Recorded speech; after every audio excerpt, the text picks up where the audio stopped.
तो बिना अंडे के, बिना दही के, किस तरीके से बिना अवन के ये यमी सा चॉकलेट बनाना केक जो कि हेल्थ से भरपूर है वो आप कैसे बना सकते हैं, तो वो सीक्रेट आपको सिर्फ और सिर्फ फूडी बावर्ची पे ही पता लगेगा।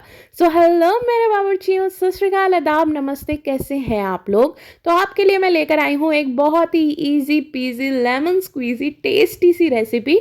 स्टेप बाय स्टेप जैसा मैं बोलूँ अगर आप वैसे ही बनाओगे ना तो घर के बने इंग्रेडिएंट्स यानी आटे के साथ मैं बनाने वाली हूँ ये टेस्टी यमी चॉकलेट बनाना केक। सो चलिए स्टार्ट करते हैं हम हमारी इजी सी रेसिपी। तो यहाँ पे सबसे पहले हम यहाँ पर ले लेंगे ब्लेंडर जार। तो यहाँ पे ब्लेंडर जार के अंदर मैं डाल दूंगी केले। तो 3 केले मैं यहाँ लूँगी, इस तरीके से कट कर लेंगे और इसे हम डाल देंगे ब्लेंडर जार के अंदर। ब्लेंडर जार में केले डालने के साथ साथ ही मैं यहाँ पे डाल दूंगी 4 चम्मच के करीब चीनी। अब आप देखो, अगर आप मिश्री का पाउडर जैसे मैं ले रही हूँ, अगर आपके पास मिश्री का पाउडर नहीं है तो आप यहाँ पे शुगर यूज़ कर सकते हैं, अदरवाइज आप यहाँ पे ले सकते हैं गुड़ का पाउडर, जो भी तीनों में से आपके पास अवेलेबल हो। मैं यहाँ पे मिश्री का पाउडर लूँगी क्योंकि वो बहुत ज़्यादा हेल्दी भी होता है और साथ साथ नेचुरल स्वीटनर भी होता है। तो 4 चम्मच मिश्री का पाउडर ले रही हूँ। अगर आप शुगर लें तो 2 चम्मच लें, और अगर आप गुड़ ले रहे हैं तो सिर्फ 1 ही चम्मच लीजिएगा क्योंकि सबकी मिठास अलग अलग होती है। मिश्री की मिठास थोड़ी कम होती है, इसलिए मैंने यहाँ पे 4 चम्मच के करीब, 4 से 5 चम्मच के करीब मिश्री का पाउडर लिया है। अब साथ ही साथ इसके अंदर ना मैं डाल दूंगी 1/4 कप के करीब दूध। जी हाँ, मैं सही बता रही हूँ, इसके अंदर मैं डालने वाली हूँ 1/4 कप के करीब दूध। दूध यहाँ पे मैं नॉर्मल ले रही हूँ जो फ्रिज में रखा हुआ था, सिंपल। आप जो है कच्चा दूध भी यहाँ पे यूज़ कर सकते हैं। तो यहाँ पे इसके अंदर डाल दूंगी 1/4 कप के करीब दूध। दूध डालने के बाद हम इसका बना देंगे पेस्ट। इसे हमने कर देना है अच्छे तरीके से ब्लेंड इसको इतना करना है कि जो ये चंक्स है ना बनाना के वो नहीं होने चाहिए। तो यहाँ पे मैं इसे अच्छे से ब्लेंड कर दूंगी। हमारा ये जो मिक्सचर है वो रेडी है, इसे मैं एक बोल में निकाल लूँगी। तो यहाँ पे मैंने एक बोल लिया है, इसके अंदर ये मिक्सचर डाल दिया है। मिक्सचर डालने के बाद हम इसमें डालेंगे हमारे बाकी के इंग्रेडिएंट्स। बाकी के इंग्रेडिएंट्स बहुत सिंपल है, जो घर में इजीली अवेलेबल होते हैं वही हम यहाँ पे यूज़ करने वाले हैं। तो यहाँ पे इस मिक्सचर के अंदर मैं डाल दूंगी आधा चम्मच के करीब चॉकलेट एसेंस। आप चाहें तो इसके अंदर वनीला एसेंस भी डाल सकते हैं, या तो फिर ये एसेंस जो है वो कम्प्लीटली स्किप भी कर सकते हैं अगर आपके पास नहीं है तो।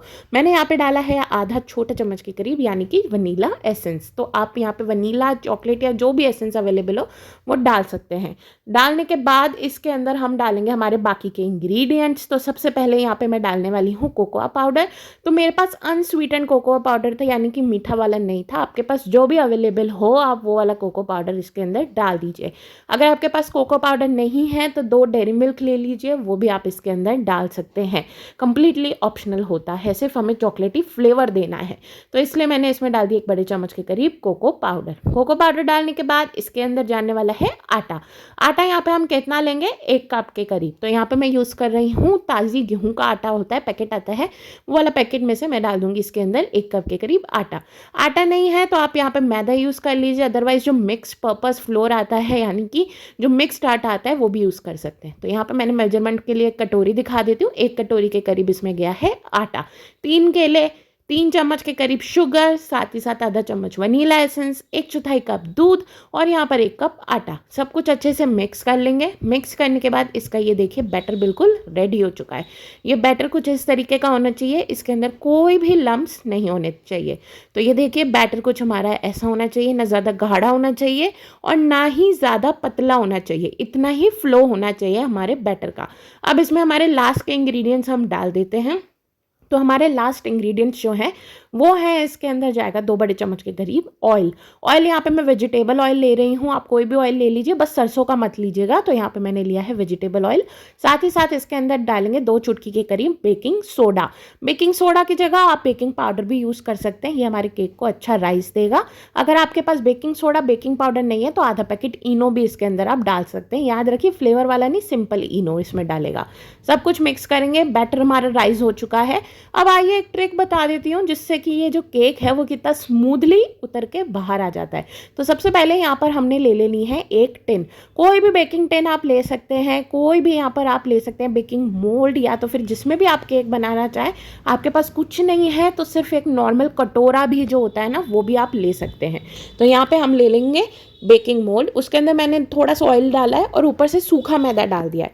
ऐसे लेयर लगाने से बताऊँ क्या होता है कि जब आप केक निकालेंगे ना ठंडा करके तो ईजिली निकल जाता है। तो सबसे पहले ऑयल ब्रश कीजिए, उसके ऊपर सूखा मैदा डालिए और ऐसे झाड़ लीजिए। जो सूखा मैदा झड़ जाएगा, थोड़ा बहुत है जो अंदर चिपकेगा और बाकी का सूखा मैदा आपका झड़ जाएगा। तो ये हमारा अच्छे तरीके से ग्रीसिंग कहते हैं इसे बेकिंग की भाषा में। तो ये ग्रीस हो चुका है हमारा अच्छे तरीके से मोल्ड।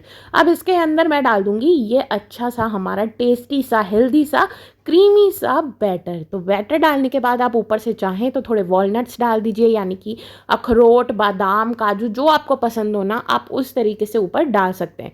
अब मैं इसे बेक करने का ट्रिक बताती हूँ। एक कढ़ाई ले लेंगे, कढ़ाई के अंदर मैं डाल दूंगी 1 कप के करीब नमक। जी हाँ, हम इसे नमक में अच्छे से पकाएंगे। तो यहाँ पे देखिए नमक फैला के हम डाल देंगे और साथ में ना फ्लेम को रख देना है मैंने लो फ्लेम पर। लो फ्लेम पर इसे प्रीहीट कर लेंगे, यानी कि नमक अच्छे तरीके से गर्म कर लेंगे। 5 मिनट लगेंगे, नमक आपका जो है वो अच्छे तरीके से गर्म हो जाएगा। ऐसे हमने नमक को फैला लिया है।